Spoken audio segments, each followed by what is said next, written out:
What's going on, everybody? It's your boy C-Zar, and the purpose of the video that you're watching right now is to address the truth of the CME futures gap for Bitcoin, okay? A lot of people just assume that once we get a gap, that means that we have to fill it, statistically speaking. And statistically speaking, 90-something% of these gaps do fill. But there's a very clear way to determine what gaps don't get filled versus what gaps do, because there are gaps that have not been filled. Again, it's like a 90% success rate or more. But the ones that don't get filled, they all have very similar characteristics and they happen at very similar moments in the market. So if that sounds good to you, if you want to learn a little bit about these CME futures gaps, it's very simple. Anybody can understand this. I don't care if you've never looked at a chart before. We're going to make sense out of it easily today. Hit that like button, subscribe, and let's get into it, okay? So to do this, obviously, we're going to be looking at the BTC 1 exclamation mark, the Bitcoin futures, CME futures chart here. We're on the daily time frame. And let's just go back. Let's go back to the very beginning of this market cycle, all the way back in 2022, late 2022, right? Notice here, there's a gap right here. We're starting to expand. We're starting to expand. You have a little gap right here.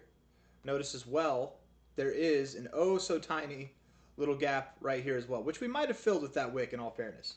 But both of these gaps happened in the process of a expansion move, right? We had a big gap here. That's like a breakaway gap. And here, as we start to consolidate, this gap is smaller, but as we start to consolidate, this one gets filled. Now, to be fair, this gap gets filled too, but typically on these breakaway gaps, typically on these movements where we see expansion, you'll notice we don't get these gap fills. Again, you're consolidating here. You have a gap to the downside, you fill those gaps, you're consolidating, right? Here, we get a gap to the upside, and we don't fill that gap. Why? Because we're in an expansion phase. We stop expanding, right? We're in a consolidation phase now. And guess what happens? We have a gap here that we fill. That might be a clear sign that we're ready to consolidate, that we're going to be consolidating again. Look, we're in a consolidation phase here. We're not in an expansion phase.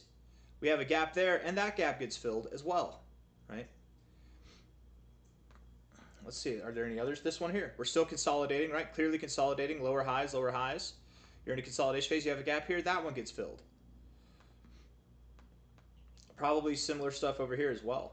You know, I'm trying to find an example right there. Well, there's a gap in all honesty, but this one did not get filled. That one's a rarity because that one did not get filled as we're in a consolidation phase.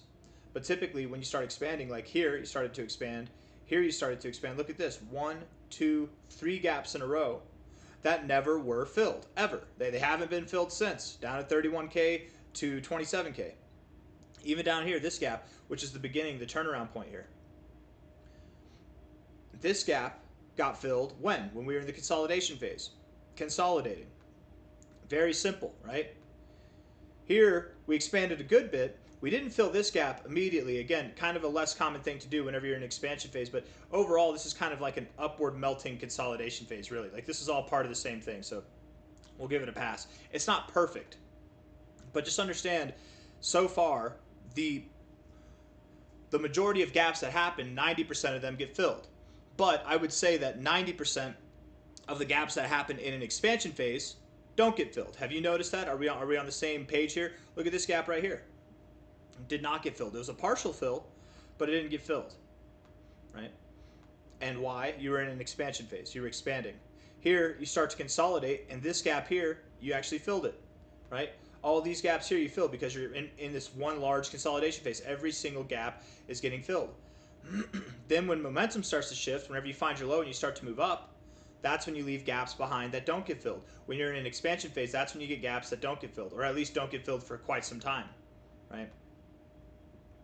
Here you're expanding, right? It's very clear that you're consolidating here, very clear that you're expanding here, and in the midst of this expansion, you have a gap here that didn't get filled, a gap here that did not get filled, right? When did you start to get gaps that filled? When you started to consolidate, right? This gap here starts to fill, that tells you that you're starting to consolidate, right? You didn't fill these gaps because you were expanding, okay? One could argue that this whole range is basically like the same consolidation phase. So we've been consolidating really since May with a little bit of an expansion up, don't get me wrong.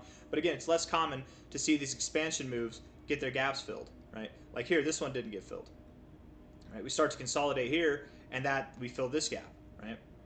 Here, we're clearly expanding. Clearly, I think it's delusional to suggest anything else that out of this whole range that we've been in since July, that this move is anything but more robust than even the downward moves or the upward moves, anything that we've had. It's clearly the most bullish move, and it's clearly a breakout move, an expansion phase. And already, we've left behind one gap down here at about 111 to 110K. And just yesterday, we left behind another gap at 118K. And there's probably a lot of you out there who are thinking, statistically speaking, we fill gaps. So I'm going to go short right now. I'm going to be part of the near $3 billion that is shorting the top. It never works out.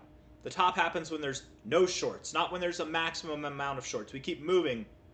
We keep eating your shorts with both hands if you keep shorting. This is good for Bitcoin to grow, right?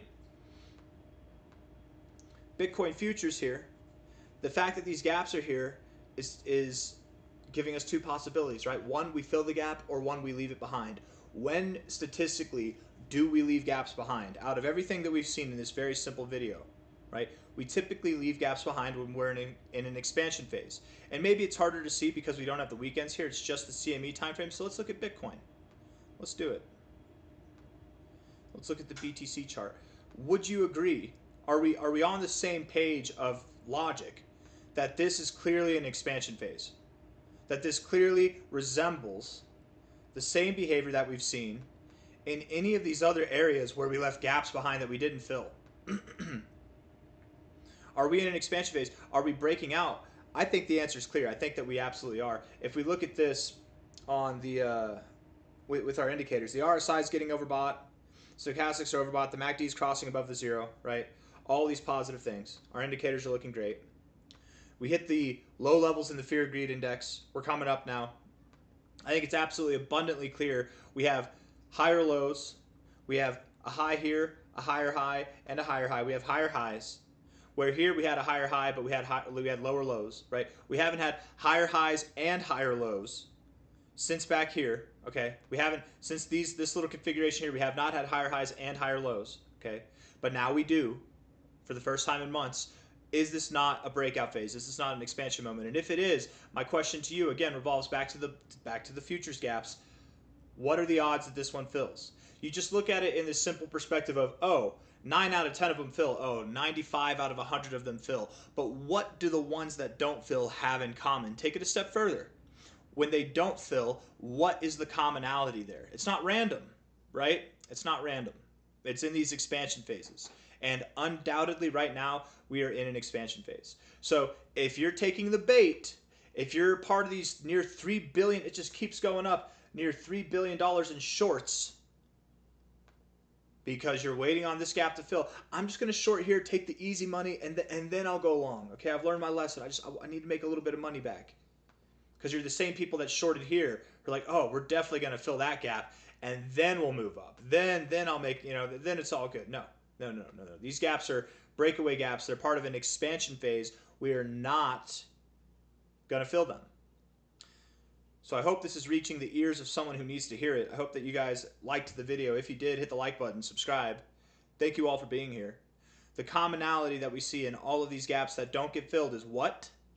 Is that we are no longer in a consolidation phase, but we are expanding, right? That doesn't mean that every gap that happens in an expansion phase won't get filled, right? We've seen some of them get filled. Maybe like a third of them get filled. But the majority of the time, the odds, statistically speaking, the gaps that don't fill are the ones that are in these expansive zones where we are just moving up, right? And even at the ones that do get filled in these expansive phases, they typically don't get filled for quite some time. It's not like an immediate thing. Where the ones in these consolidation phases here,